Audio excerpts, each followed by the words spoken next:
En Colosenses capítulo 2, versículo 1, Pablo comienza diciendo así. Hoy vamos a continuar estudiando la epístola de los Colosenses y vamos a ver que es especialmente para nuestros tiempos, para esta era de la iglesia en que vivimos, como tendremos oportunidad ahora de confirmar. Pablo dice, porque quiero que sepáis cuán grande lucha sostengo por vosotros. En realidad la palabra sepáis que aparece acá en español no es la palabra conocer que se usa normalmente en otras partes, sino más bien la palabra correspondiente a comprendan, entiendan. Pablo, y por una razón utiliza esta palabra específica, dice, porque quiero que entiendan. Quiero que comprendan cuán grande lucha sostengo por vosotros. La siguiente frase que viene. Y por los que están en la Odisea. Tanto así, y vamos a ver la razón por la que Pablo dice que tiene y a él le importa mucho que los hermanos en la iglesia comprendan lo que él tiene en la mente, la gran preocupación que él tiene, que es la misma que debe de tener cada uno cuando entendemos en realidad las cosas, cuando comprendemos la verdad. En Colosenses 4, 15 al 16, Pablo dice esto: saludad a los hermanos que están en la Odisea, y a Ninfas y a la iglesia que está en su casa. En la iglesia de la Odisea está hablando de los hermanos que están en la casa de una persona. ¿Cuándo? En la Odisea. ¿Dónde? En la Odisea. Ahora, cuando esta carta, la de Colosenses, haya sido leída entre vosotros, entre los colosenses, haced también que se lea en la iglesia de los laodicenses. Noten cómo Pablo quería que entendiéramos, que comprendiéramos lo que él manda a decir a los colosenses y la preocupación que tiene, cómo también esto iba dirigido o va dirigido a la iglesia de Laodicea. Haced que también se lea en la iglesia de los laodicenses y que la de Laodicea la leáis también vosotros. La carta de Laodicea, Dios no quiso que fuese conservada, así de sencillo. Hubiese sido interesante leerla, pero no está. ¿Por qué Pablo menciona la Odisea? Cuando leemos Apocalipsis capítulo 3, versículo 14 al 22, entendemos la razón de que Pablo quiere que los hermanos de las iglesias comprendan y entiendan la angustia del apóstol por la iglesia de Colosenses, pero específicamente también por la Odisea.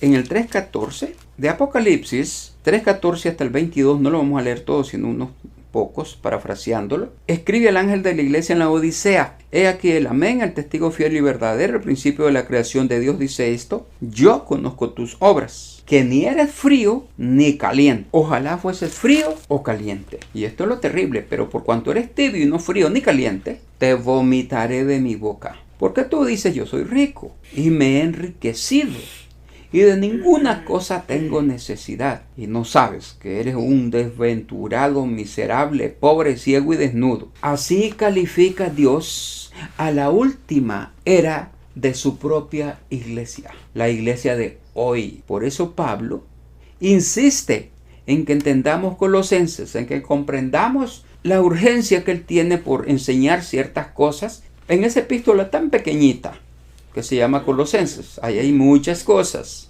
de las que estamos hoy viviendo en el mundo, al final del tiempo del fin. Y notamos la gran confusión que hay, no por la palabra de Dios, sino con la palabra de Dios. Y esto está arraigado aquí en Colosenses. Eso es lo que Pablo nos está diciendo.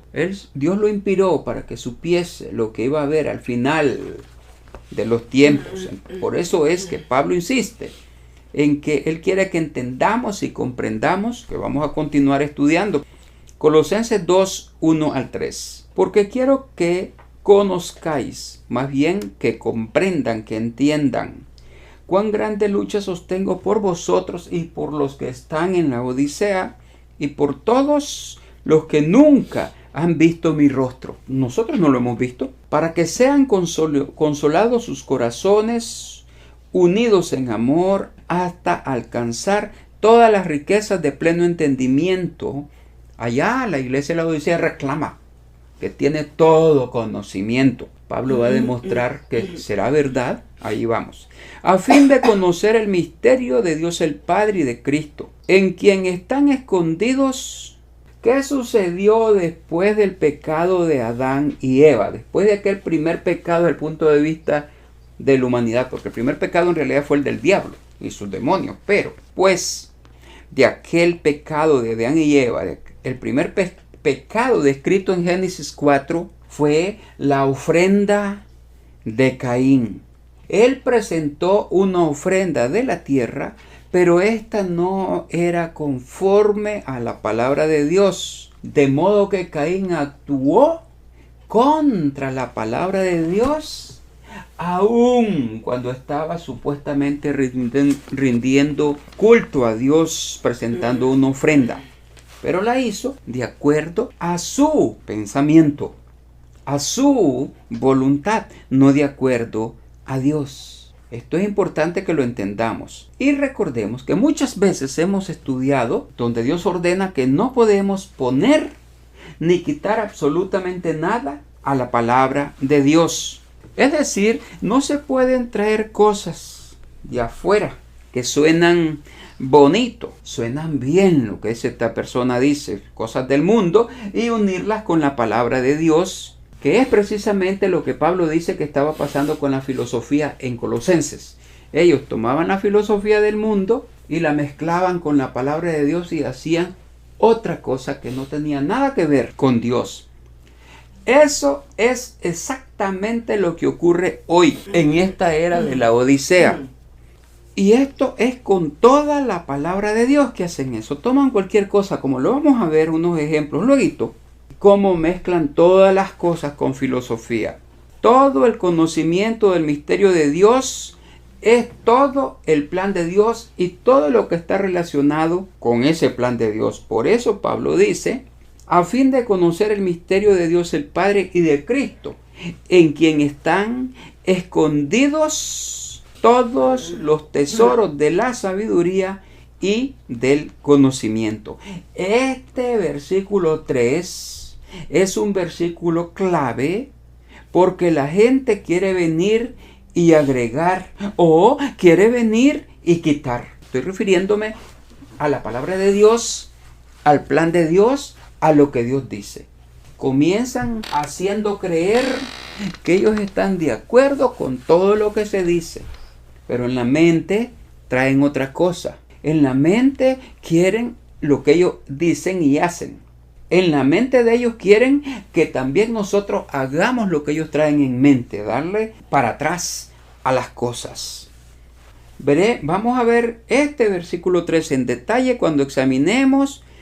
Pablo advierte en contra de esto, que es precisamente lo que hace el protestantismo. Cuando leen estos versículos, ellos trastornan las cosas de Dios. Veamos el versículo 4 para que entendamos. Pareciera una frase simple, y esto lo digo para que nadie os engañe. ¿Con qué? Con palabras persuasivas. Pregunta: ¿qué es una palabra persuasiva? ¿A qué se refiere eso? No es que venga alguien a ofrecerme un vestido y bla, bla, bla, bla, bla, bla, me diga un poco de cosas y me persuada a comprar un vestido. No está hablando de eso. Está hablando de otras cosas que tienen que ver con el espíritu, con la mente, con el corazón, con, si se quiere, por decirlo ya de otra manera, con cuestiones de religión. Aunque la iglesia de Dios no es una religión, es la iglesia de Dios. ¿Qué es una palabra persuasiva? Son palabras que suenan bien, pero que en realidad van contrario a la palabra de Dios y muchas veces aún a la lógica. ¿Y por qué está diciendo esto? Vamos a comprobarlo. Recordemos, sin embargo, esto. Esto es importante. No toda lógica es verdad, pero toda verdad es lógica. Esto es necesario que lo entendamos. La palabra de Dios, que es verdad, es lógica. Tiene lógica todo lo que dice. Pero no todas las cosas que parecen buenas, que parecen lógicas, son verdad. Absolutamente no. ¿Cuáles son algunos de estos discursos, de este palabrerío, de estas palabras persuasivas que circulan hoy? Por ejemplo, hay uno en la que hoy insisten mucho, y por eso leíamos allí que los protestantes están volviéndose antisemitas. ¿Será cierto? No, al revés. Aquí los evangélicos, los protestantes, están buscando cómo adaptar las cuestiones del judaísmo hacia sus filosofías religiosas, hacia sus cultos. Algunos dicen, si lo encuentro le preguntan, ¿sabe usted cuál es el nombre en hebreo? ¿Y yo qué tiene que ver? ¿Cómo lo pronuncian en hebreo? El nombre que sea, no tiene absolutamente nada que ver con la verdad. Pero ellos están volviéndose hacia ese tipo de fábulas. Ahora, como ya viene lo siguiente, viene a colación, ¿cuál es una de esos poco de palabras persuasivas y en qué se basan? Hay, como dije, uno en el que insiste mucho, y es que están bien, dicen ellos, que los cristianos guarden Hanukkah. ¿Cómo lo justifican? Se van a la Biblia, por increíble que parezca. Bueno, Hanukkah en inglés, ¿verdad? Hanukkah dicen en inglés, en español la palabra. Y aquí está un buen ejemplo de palabra persuasiva, pero que es falso. Pareciera lógico, pero es falso. Veamos Juan 10. Juan 10, allí se basan para decir que los cristianos pueden y debieran celebrar Hanukkah. Juan 10, 22 al 23. ¿Cómo dice allí? Esto es para que entendamos cómo trastornan las cosas correctas a cosas incorrectas, a palabrería. Juan 10, 22 y 23. De ahí se basan los protestantes, los evangélicos y otro montón de gente para decirnos que sí, que los verdaderos cristianos pueden celebrar Hanukkah o Hanukkah. Celebrábase en Jerusalén la fiesta de la dedicación. Noten, era invierno. Y Jesús andaba en el templo por el pórtico de Salomón. Entonces dicen, Jesús estaba en el templo observando Hanukkah porque era invierno. Ese es el argumento de ellos. Pero, ¿dónde está el problema? Quienes aseveran semejante cosa se basan en esos dos textos que dice Juan, pero se basan en los libros de los macabeos. Y ellos reclaman esos libros de macabeos como históricamente autoritarios para hacer cierto tipo de cosas. Pero resulta que en el libro de macabeos ni siquiera se menciona la palabra Hanukkah. Y entonces, bien, de acuerdo a Esdras capítulo 6, no vamos a ir allá, solamente voy a darle un poquito sobre eso. Cuando los judíos regresaron de Babilonia, de la cautividad babilónica, cuando ellos dedicaron el templo, en ese tiempo era el mes de Adar. Óigase bien, el mes de Adar, cuando dedicaron el templo. En el día de la dedicación, dice Juan, que estaba Cristo en el templo. ¿Cuándo era ese tiempo? Según el calendario hebreo calculado, el mes de Adar es el último mes del año. Pues dicen, Hanukkah es en diciembre, pero ese no es el año de Dios. Ahí está el problema. Entonces, ¿de qué está hablando? Adar es el último mes del calendario calculado hebreo. Porque luego, de acuerdo a Esdras 6, ¿qué hicieron inmediatamente después que rededicaron el templo? Celebraron la Pascua. Entonces, ¿qué es lo que está pasando? Esdras relata que ellos dedicaron el templo y luego guardaron la Pascua. Y la Pascua es en el primer mes del calendario hebreo. Y el primer mes comienza en la primavera. Adar fue el último mes del invierno. Pero no era en diciembre. Es al final del calendario romano, marzo o abril. Eso no es Hanukkah. Hanukkah no es nunca en marzo ni en abril. Toman un texto de la Biblia, hacen el argumento de los macabeos. Por eso en la escritura no se puede quitar, ni poner, ni remendar. Ahí está la definición. Esdras 6 dice Regresan de la cautividad babilónica, dedican el templo, inmediatamente después celebran la Pascua. En el mes de Adar todavía es el último mes de invierno. También es invierno, pero no es el último. Es ahí del calendario papal, de Juliano, pero no del calendario hebreo que Dios mandó a que lo preservaran. Esto es necesario que entendamos. Adar es el último mes en invierno. Por lo tanto, si Jesucristo fue al templo en el invierno, fue en marzo. Exactamente. Es equivocado asociar automáticamente esa declaración con observar Hanukkah ahora. No tiene nada que ver con lo que hizo Jesús, ni con la dedicación del templo, mucho menos con la Pascua que le seguía. Si alguien viene con palabras persuasivas como estas, pues esa es la palabra persuasiva. Aquí está el texto, te dicen, donde Jesús guardó Hanukkah, el día de la dedicación en invierno. Pero eso no corresponde a la verdad. Eso es mentira. No tiene lógica porque no es cierto. Ahora, ¿cómo tuercen también las cosas? Vienen otros y dicen, ¿saben qué? Hanukkah es divertido. Es que es bien divertido. Se encienden luces y a color y se hacen un poco de cosas. Vean qué bonito. Además, es de los judíos. Y los judíos tienen ventajas. Y citan Romanos 3, 1 y 2. Leámoslas para qué. Esto es divertido, ahora sí que es verdad. Leamos Romanos 3, 1 y 2. ¿Qué ventaja tiene pues el judío o de qué aprovecha la circuncisión? Mucho en todas maneras, dice Pablo. Primero, ciertamente que les ha sido confiada la palabra de Dios. Vendes, ahí está. Pero eso fue la palabra de Dios del Antiguo Testamento. Hoy por hoy, los judíos no tienen ninguna ventaja. Puede que tengan ventajas en cosas históricas, pero eso no tiene nada que ver con la palabra de Dios. Esto es necesario que lo entendamos. Ejemplo de palabras persuasivas. Y Pablo nos advierte, nadie os engañe con palabras persuasivas. Entonces, ¿qué hacen? Este está relacionado, esta vez, con doctrinas falsas. Porque la otra, bueno, podría ser un poco de doctrina, pero más bien es una filosofía, en este caso una doctrina falsa. Y recordemos, las doctrinas falsas siempre vienen en forma cíclica. Hoy se aparecen, luego desaparecen.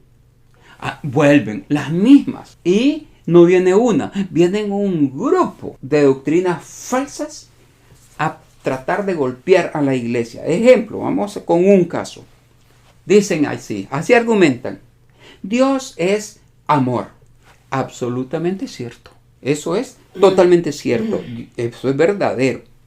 Por lo tanto, argumentan, como Dios es amor y como Dios por amor, para que no sufran más los malos, acabará con ellos incinerándolos y así no van a existir más.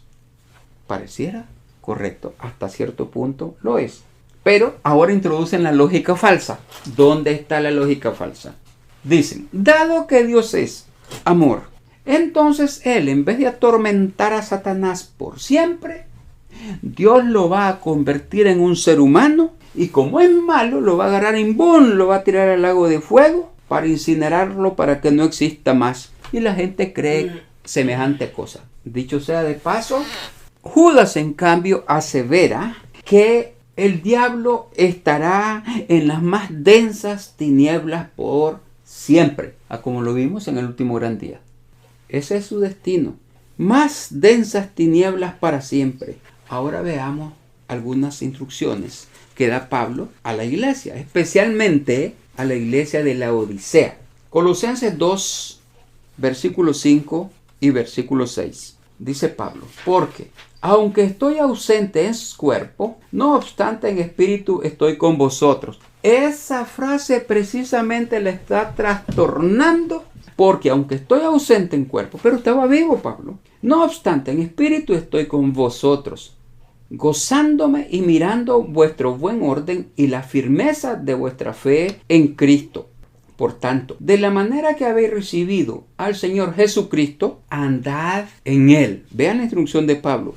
¿Qué predicó Pablo? ¿Cómo fue que predicó Pablo? Es que cuando usted recibe a Cristo, recibe a la persona de Cristo y nada más. Es que recibe a Jesús como persona. ¿Qué recibe usted que usted deba seguir? Porque ahí dice, ¿cómo termina ahí? Andad en Cristo. No se puede tomar una parte de la Escritura y ponerla contra otra parte de la Escritura, que es lo que hacen los que tergiversan la palabra de Dios. Toman un texto aquí y van, lo tiran contra el otro. Toman el de allá y lo tiran contra aquel. Total que terminan guardando nada porque todo lo eliminan. Un positivo y uno negativo es eliminado, cero. No hay que hacer nada. Aplican la lógica filosófica. Toda palabra de Dios es pura, es verdad. Porque Pablo está diciendo, ¿por qué estamos diciendo esto? Porque Pablo dice, de la manera que habéis recibido al Señor Jesucristo, andad en el Señor Jesucristo. Entonces, toda palabra de Dios es íntegra, pura, fiel, verdadera. La ley de Dios es perfecta.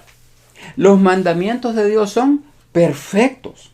Entonces, tenemos que tomar el todo y ponerlo junto, no enfrentar la ley de Dios contra la palabra de Dios y contra los mandamientos y contra el amor de Dios y contra todo. Ese no es el método en la Escritura. Andad en Él es caminar en Cristo. ¿Qué significa, por lo tanto? Aceptar a Cristo como su Salvador. Levantar la mano y decir yo creo. Y luego seguir viviendo lo mismo, haciendo lo mismo que hacía antes en el mundo.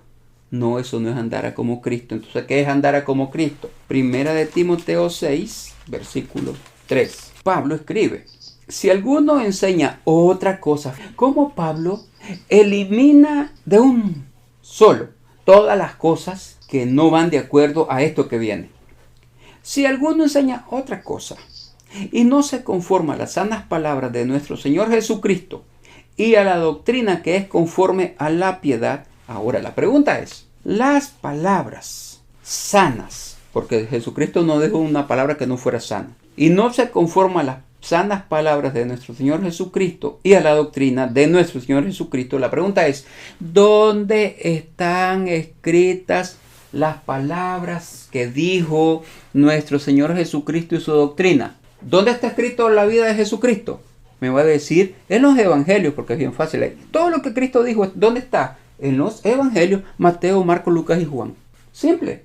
En los 4 evangelios está una buena sección de la Escritura. Entonces, si usted ha recibido a Jesucristo, debe andar como Cristo anduvo. Si yo le pregunto, ¿cómo puedes aprender cómo anduvo Jesús? Leyendo la Cábala. ¿Cómo va a ser posible eso? No. ¿Cómo puede aprender cómo anduvo Jesús? Leyendo los 4 evangelios. Sencillo. Es muy simple. Allí no hay cómo perderse. Aprendiendo los 4 evangelios. ¿Y se han fijado cuánto tiempo hemos dedicado a los evangelios? Siempre. Muchísimo.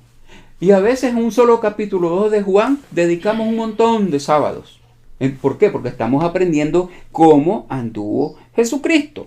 Estas cosas no se pueden tomar aisladamente.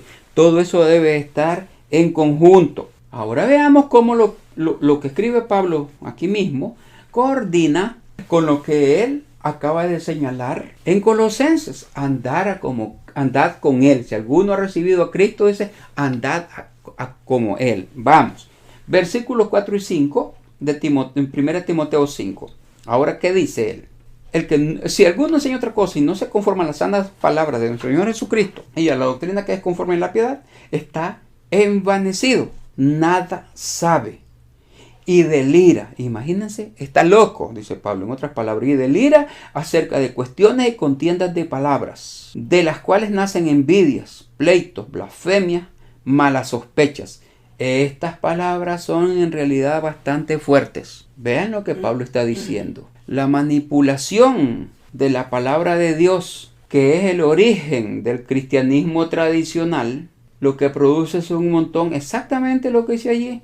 Envidias, pleitos, blasfemias y sospechas. Por eso es que una iglesia no se lleva bien con la otra, ni a penita. Cada quien lava mejor que la otra. Volvamos a Colosenses 2, versículos 6 y 7. Pablo dice, por tanto, de la manera que habéis recibido al Señor Jesucristo, andad en Él. Repito, para poder andar a como Jesucristo anduvo, hay que estudiar los 4 evangelios como mínimo. Luego, porque aquí viene algo más, que está diciendo, por tanto, de la manera que habéis recibido al Señor Jesucristo, andad en Jesucristo, arraigados y sobreedificados en Él. ¿Qué quiere eso decir? ¿Cuáles son las cosas que hacen que usted esté arraigado y sobreedificado en Él? ¿Cómo? ¿Cómo es que se arraiga en Cristo? ¿Y cómo es que se anda en Cristo? ¿Y cómo es que está arraigado y sobreedificado? Fíjense bien la expresión, sobreedificado en Él. No es que se quedó allí con el piso solamente, no, hay que terminar el edificio. ¿Cómo? A través, ya hablamos de los 4 evangelios, pero ¿cómo arraigarse y sobreedificarse? A través de las epístolas generales. Ahora, esta es una expresión que se usa para designar ¿qué son epístolas generales? Las 2 epístolas de Pedro, la epístola de Santiago, primera, segunda y tercera de Juan y la epístola de Judas. Son 7 epístolas. Esas 7 epístolas se reconocen como epístolas generales porque no van dirigidas exclusivamente a un lugar o a una iglesia, sino general para toda la iglesia. Repito, los evangelios es exactamente a como anduvo Jesucristo. Pero para arraigarse y fundamentarse bien, ahí están las epístolas generales. Más, para estar arraigado y fundamentado y sobreedificado en Cristo, también están, y hay que estudiar, las epístolas escritas por el apóstol Pablo, que son 14. Ahora, enseñándoles a crecer en gracia, conocimiento y comprensión. En otras palabras, hay que estudiar la escritura toda a como ella fue inspirada originalmente. Digo a como fue inspirada originalmente porque en nuestras traducciones tenemos un montón de errores colados por aquí y por allá y tenemos que investigar cuál es la verdadera raíz de las cosas. ¿Qué más dice? Arraigados y sobreedificados en Él y confirmados en la fe, así como habéis sido enseñados, abundando en acciones de gracia. Ahora, veamos el versículo 8, que está conectado directamente al versículo 4. De las cosas que Pablo advierte que hay que tener cuidado. El versículo 4 dice, y esto lo digo para que nadie os engañe con palabras persuasivas. Ya vimos algunos ejemplos. Ahora leamos el 8. Mirad que nadie os engañe por medio de filosofías y huecas sutilezas. Fíjense bien, conectan los 2 versículos. ¿Qué dice Pablo? Mirad que nadie os engañe. ¿Qué dice Pablo? ¿Cómo comienza Pablo? Mirad que, ¿qué quiere decir la palabra mirad que? Esto es, esté alerta. Es una declaración solemne. ¿Quién más dio una declaración igualita? De la misma forma, idéntica. Dijo, mirad que nadie os engañe. Jesucristo en Mateo 24. Mirad que nadie os engañe. Pablo lo está diciendo, confirmando que para estar sobreedificados y arraigados tenemos que centrarnos en esto que Pablo dice, esta epístola de los Colosenses, léanla también ustedes los de la Odisea. Para este tiempo es más importante también, pero muy importante. Mirad que nadie os engañe. En uno de los interlineales, por favor déjenme leerlo en el interlineal, ese versículo de Colosenses 2:8 y dice, mirad que no alguno os estará capturando, fíjense la expresión capturando, donde dice engañe, mediante la filosofía y vacío engaño, según la tradición de los hombres, según los rudimentos del mundo y no según Cristo. Y aquí abajo dice, principios fundamentales, donde dice los rudimentos del mundo. Bien, ¿por qué lo hemos leído allí? Vamos a analizarlo un poco. Colosenses 2:8. Mirad que nadie os engañe, o sea, mirad que nadie os esté cautivando, mirad que nadie os esté capturando por medio de filosofías y huecas sutilezas. La pregunta, ¿cómo fue que se corrompió la iglesia de Dios? No por la verdad, sino que cómo se corrompió la iglesia de Dios de la verdad. ¿Cómo fue que entró la falsedad, el engaño, que lo volvió a llevar cautivo al diablo? ¿Cómo fue eso? Hay mucho engaño vano en filosofía, porque esas son doctrinas de demonios. Las filosofías son doctrinas de demonios. Por ejemplo, un individuo dice esto: Constantino, el emperador, hizo una cosa muy buena. Dice él, reunió a todas las iglesias porque las iglesias se estaban matando unos contra otros. Había una confusión de doctrinas. Unos guardaban el sábado, guardaban Pascua, aquí una serie de cosas. Constantino, dice él, hizo algo grande. Lo vengo a descubrir. Unificó las iglesias en una sola para que creyeran las mismas doctrinas y de ese modo, aleluya, instauró el domingo. Así edificó la iglesia, las puso todas juntas. ¿Qué es eso? Filosofías y huecas, sutileza, según las tradiciones de los hombres, o es decir, de acuerdo con los hombres, lo que sea. Conforme a los rudimentos del mundo, o sea, lo que ellos llaman principios fundamentales. ¿Qué son los principios fundamentales que gobiernan este mundo? La filosofía inspirada por Satanás el diablo. Eso, exactamente eso. Ahora, ¿qué es rudimento del mundo? ¿Qué es lo que ellos llaman principios fundamentales? ¿Qué son elementos del mundo, rudimentos del mundo, como le quieran llamar esa traducción? Es el poder espiritual que hay en el mundo de hoy. Es decir, la manera como piensa la gente. ¿Y qué es lo que piensa la gente? ¿Cómo se llama el pensamiento de la gente? Filosofía. Así se llama. Ese es un gran pensador, un gran filósofo. Y la gente lo sigue. Ya sea religión, ya sea lo que sea. ¿Cuál es otra parte de ese poder espiritual que hay en el mundo? ¿Cómo actúa la gente? ¿Cuál es el camino en que la gente vive? No camino de vida, en que la vida en que la gente vive, que al final es camino de muerte. ¿Cuáles son las leyes del mundo? Todo eso está controlado por los rudimentos del mundo, los elementos del mundo, los principios fundamentales, el poder espiritual de Satanás el diablo y de sus demonios. Entonces, ¿cuál es el mandamiento de Dios en torno a esto? Yo sé que esto ustedes también se lo saben porque lo hemos leído muchas veces. Apocalipsis 18, 4 al 5. Yo no estoy esta vez diciendo nada nuevo, ni tampoco lo he inventado, porque no hay nada que no hayamos aprendido, que no nos haya sido dado. Apocalipsis 18, 4 y 5. ¿Cuál es la instrucción? Y oí otra voz del cielo que decía: salid de ella, pueblo mío, para que no seáis partícipes de sus pecados, ni recibáis parte de sus plagas, porque sus pecados han llegado hasta el cielo, y Dios se ha acordado de sus maldades. La instrucción es: salid de ellos, pueblo mío. Ahora, veamos, comparemos, leamos primero Colosenses 2.8 de nuevo. Y luego vamos a Juan 17, Colosenses 2.8. Mirad que nadie os engañe por medio de filosofías y huecas sutilezas, según las tradiciones de los hombres, conforme a los rudimentos del mundo y no según Cristo.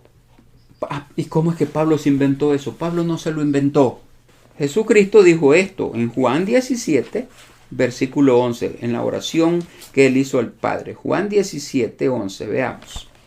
Pablo dice: mirad que nadie os engañe. ¿Qué dice Jesucristo aquí en Juan capítulo 17, 11? Y ya no estoy en el mundo, mas estos están en el mundo, y yo voy a ti, Padre Santo. A los que me has dado, guárdalos. Que quiere decir también, protégelos. ¿Protégelos de qué? Que nadie os engañe con filosofías, siguiendo los elementos del mundo y con tradiciones de hombres. Guárdalos en tu nombre para que sean uno así como nosotros, no uno así como Constantino.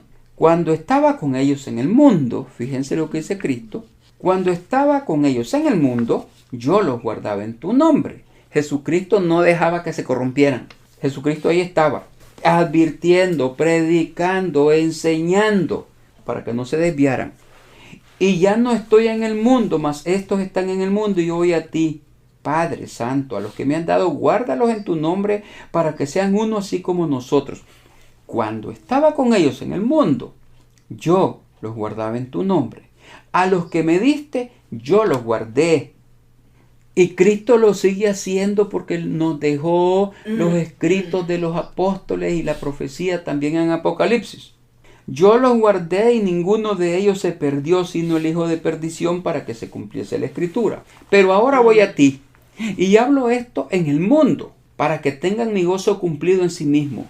Yo les he dado tu palabra y el mundo los aborreció porque no son del mundo, como tampoco yo soy del mundo. ¿Qué pasa entonces? Si nosotros traemos las cosas del mundo, ¿qué quiere eso decir? Entonces estamos regresando al mundo. Jesucristo está hablando aquí haciendo una separación completa. Ejemplo, ¿qué es lo que hacen los cristianos de este mundo? Incluyendo todos los evangélicos, los protestantes, incluso otros que no eran ni protestantes, sino de la propia iglesia de Dios. ¿Qué dicen ellos? Pongamos un ejemplo. La Navidad. Dicen, todos sabemos que la Navidad es puro engaño y pura mentira. Pero, ¿cuál es entonces la manipulación que hacen? Dicen ellos. Oiga, no le mienta a los niños. No les ande diciendo que Santa Claus existe. Dígale la verdad. Dígale que que Santa Claus no existe y que eso es mentira. Pero no importa, celebre la fiesta porque es bonito. Eso es regresar al mundo. Eso es lo que hacen exactamente. En toda y cada una de las doctrinas la manipulan de la misma forma. Le quitan unos pedacitos, pero dejan la esencia de las cosas. Y eso en realidad es regresar al mundo. ¿Qué ha pasado con la gran iglesia de Dios que había no hace mucho? Se volvió completamente al mundo. Y ahora enfatizan la Navidad, que no tienen idea. ¿Cómo engañan a todo el mundo, a todo el que pueden? Versículos 14 y 15. Yo les he dado tu palabra y el mundo los aborreció porque no son del mundo, como tampoco yo soy del mundo. Fíjense bien, esta es la advertencia que hace Pablo, que no hay que tomar las cosas elementales del mundo, los rudimentos del mundo. No ruego que los quites del mundo, sino que los guardes del malo. Pregunta, ¿quién inspira la filosofía? ¿Quién inspira el engaño religioso? ¿Quién inspira la educación bochornosa? Satanás, el malo. Satanás, el diablo. Veamos versículos 16 y 17. No son del mundo, como tampoco yo soy del mundo. Santifícalos en tu verdad, tu palabra es verdad. Esto es lo que debemos desear. Eso mismo es lo que enseñaba Pablo. Que no actuemos, que no andemos, que no pensemos conforme a los elementos o rudimentos del mundo, sino de acuerdo a Cristo, de acuerdo a la palabra de Dios, de acuerdo a la verdad, de acuerdo al sábado, de acuerdo a la Pascua y los días santos. Todas las cosas que tenemos que hacer. Pero esas han sido eliminadas a través de vanas filosofías y huecas sutilezas. Ahora veamos el versículo 9. Pablo sigue diciendo en relación ahora a Cristo, a lo que está diciendo allá arriba en los versículos 6 y 7. Ahora Pablo dice aquí, porque en Cristo habita corporalmente toda la plenitud de la deidad. ¿Qué quiere decir Pablo con eso? Salen otros allí saltando y diciendo, ¿ves?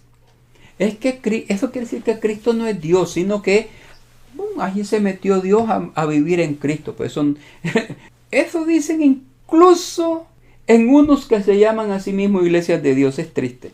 ¿Cuál es el verdadero significado de porque en Él, en Cristo, habita corporalmente toda la plenitud, plenamente, 100%, completamente, la deidad? ¿Qué quiere eso decir? No añada filosofía a la palabra de Dios. Recuerden lo que estudiamos cuando vimos hace tiempo el primer capítulo de Colosenses. Pablo combatía a la filosofía de sus días, a los estoicos, a los docetistas, a todo ese montón de gente. No añada filosofías a la palabra de Dios. No añada el camino del mundo a la palabra de Dios. No añada las prácticas y tradiciones del mundo a lo que usted hace. En otras palabras, si usted desea contacto real y verdadero con Dios el Padre y con Jesucristo, hágalo por medio del Espíritu de Dios, de la palabra de Dios, en oración, estudio, meditación, creciendo y venciendo. ¿Por qué? Porque en Cristo habita corporalmente toda la plenitud de la deidad y no necesitamos absolutamente ninguna enseñanza, ninguna tradición, ninguna filosofía, ningún dogma, ningún elemento del mundo, solamente lo que dijo Jesucristo, porque Él es completamente Dios. Él es plenamente Dios. Y todo lo que Él dijo es de Dios. Y todo lo que Él inspiró es de Dios. Solo necesitamos única y exclusivamente a Jesucristo, a nadie más. Versículo 10. Y vosotros estáis completos en Él. Usted no necesita añadir o quitar a lo que Él enseña o a lo que Él es. Porque ahí está el otro asunto. Vosotros estáis completos en Él. Cristo Jesús sabemos que es Dios. Y sabemos que es o era el Dios del Antiguo Testamento. No le podemos quitar ni añadir nada a lo que sabemos, a lo que Él es. Estamos completos en Él. No podemos añadirle o quitarle algo. Si lo hacemos, entonces vamos rumbo al mundo, a los elementos de este mundo, a la sutileza, al engaño del diablo. Mirad que nadie os engañe. Por eso Pablo insiste muy fuerte. Quiero que ustedes entiendan y comprendan que por ustedes y los hermanos de la Odisea yo estoy desesperado, está diciendo Pablo. Esto es lo que les quiero decir. Esto es lo que estamos estudiando hoy. ¿Qué es lo que Pablo nos estaba diciendo? Usted no necesita absolutamente nada extra a la palabra de Dios. No Hanukkah, no Navidad, nada, absolutamente nada de ese tipo de cosas. Versículo 11. Bien, 10 siempre. Y vosotros estáis completos en Él, que es la cabeza de todo principado y potestad. Pregunta. ¿Quiénes son los principados y potestades? Dicen, eso es en la iglesia. Pero no es de eso que está hablando. Está hablando de Cristo y del resto del mundo. Recuerden, hasta hoy, ¿quién es el príncipe de la potestad del aire? Satanás. ¿Es Cristo cabeza entonces de todo eso? ¿Ustedes se acuerdan cuando el caso de Job, que el tipo ese se fue donde Dios a pedirle permiso para ver si hacía algo contra Job? Quiere decir que Satanás no puede hacer todo lo que le da la gana. Tiene que ir a pedir permiso de muchas cosas. No puede hacer todo lo que quiere. En realidad tienen quien lo mande. Y quiera o no, tiene quien lo mande. Lo que quiero decir con esto es, todo principado y potestad está hablando de Satanás y sus demonios realmente. ¿Qué es lo que sucede? ¿Por qué es esto así? Porque Pablo está hablando desde el principio, mirad que nadie os engañe con huecas sutilezas o tradiciones de hombre o filosofías. Satanás no viene y dice, Satanás no dice, ese es su objetivo, pero él no dice, usted debe de convertirse en la persona más mala del mundo. Es lo que quiero. Nunca dice eso, pero eso es lo que Él quiere en realidad. Sino que Él dice, haga esto y te voy a dar un dulce. ¿Les parece que todo el mundo es chiquito en Halloween? Anda a pedir, te voy a dar un dulce. Al estilo de Halloween, Satanás quiere que la gente haga algo, ofrece un beneficio, pero ¿qué es lo que quiere en realidad él? Que se convierta a la gente en mala, como él es malo, porque él es el príncipe de la potestad del aire, de todas las potestades del aire, de todos los demonios. Vosotros estáis completos en él, que es la cabeza de todo principado. Veamos un ejemplo, eso lo vamos a ver. Vamos a ver, estamos estudiando el capítulo 2 y lo estamos haciendo un poquito a fondo. Pregunta, vosotros estáis completos en Cristo, que es la cabeza de todo principado y potestad. Ahora, la pregunta es, ¿quién inspira el racismo? ¿Quién es el príncipe de la potestad del aire? ¿Quién mete sutilezas engañosas? ¿Quién trae argumentos y quiere engañar con filosofías y huecas sutilezas y tradiciones? Satanás. Unos dicen, nosotros somos la raza superior. ¿Qué hace esa raza superior? Ha hecho guerras y matanzas en todo el mundo. ¿Eso superior a qué?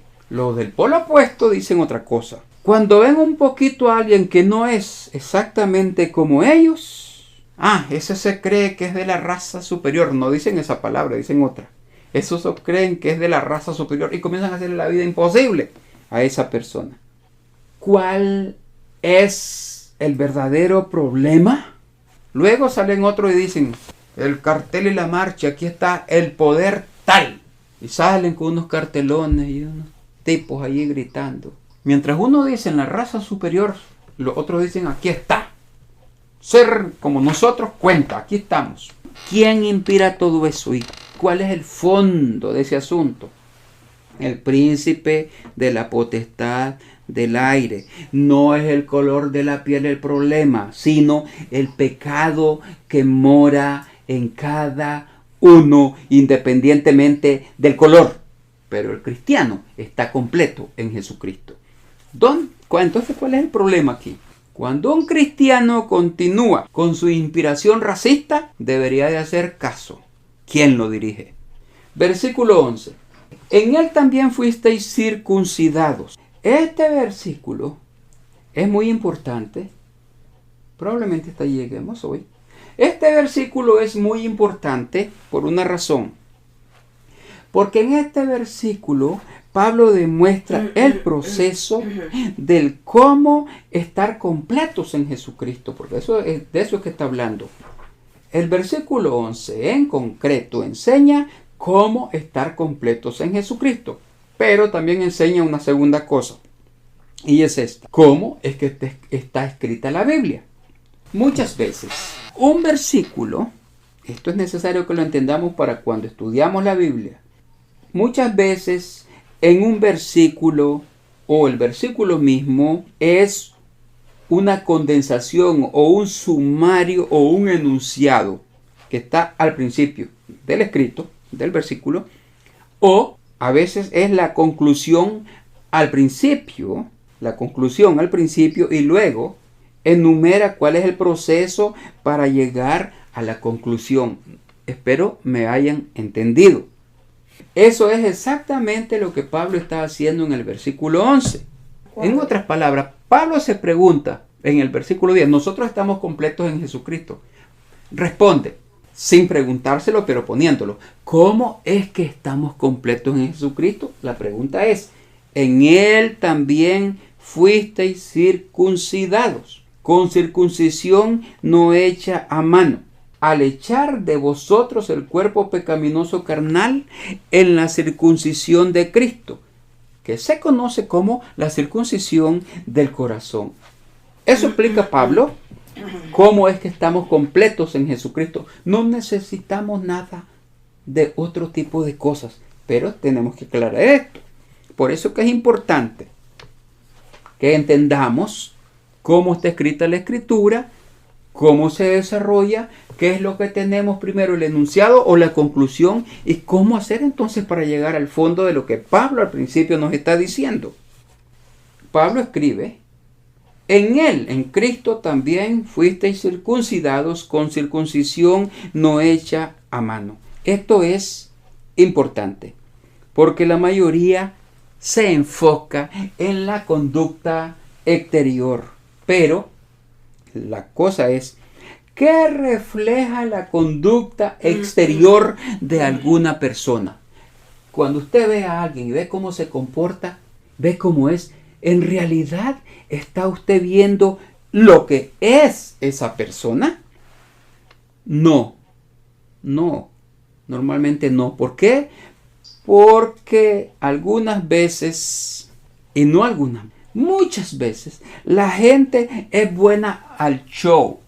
La gente pretende ser lo que no es. Así lo demuestra por fuera. Pensémoslo. Deberíamos en realidad ser de otra forma. Mucha gente piensa que si usted ve una buena persona, si usted ve a una persona, esa es una buena persona, en realidad debería serlo, no solo en apariencia.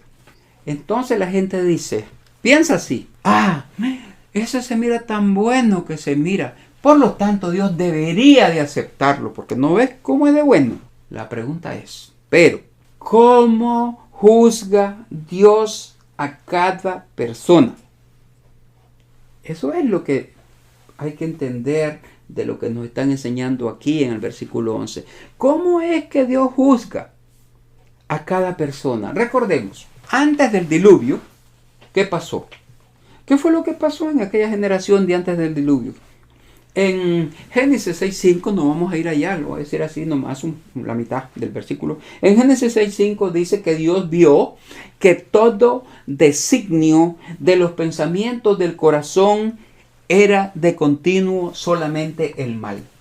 Entonces, ¿qué es lo que Dios juzga? Las acciones, cómo se mira por fuera lo que hace la gente, cómo se aparenta bueno. Dios dice que Él ve los designios del pensamiento, los designios del corazón, que era continuamente el mal lo que había dentro. La pregunta entonces es, ¿qué vio Dios cuando juzgó a los de antes del diluvio? Los pensamientos. ¿Qué ve Dios cuando juzga a los después del diluvio? Los pensamientos. Es decir, el corazón.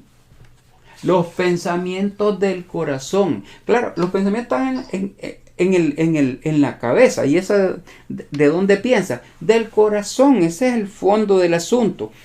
Cada individuo, si lo quiere, puede pretender o poner cara de bueno. Todo el mundo puede poner cara de bueno. ¡Oh, qué buena persona, qué amable, qué colaborativo, cuánta ayuda! ¡Oh! Bueno por fuera. Pero ¿qué dice Pablo? Volvamos. En él también fuisteis circuncidado con circuncisión no hecha a mano, al echar de vosotros el cuerpo pecaminoso carnal, lo que tiene en el corazón, los pensamientos del corazón. En la circuncisión de Cristo, al ser circuncidado el corazón, al quitarle ¿qué? Toda esa basura.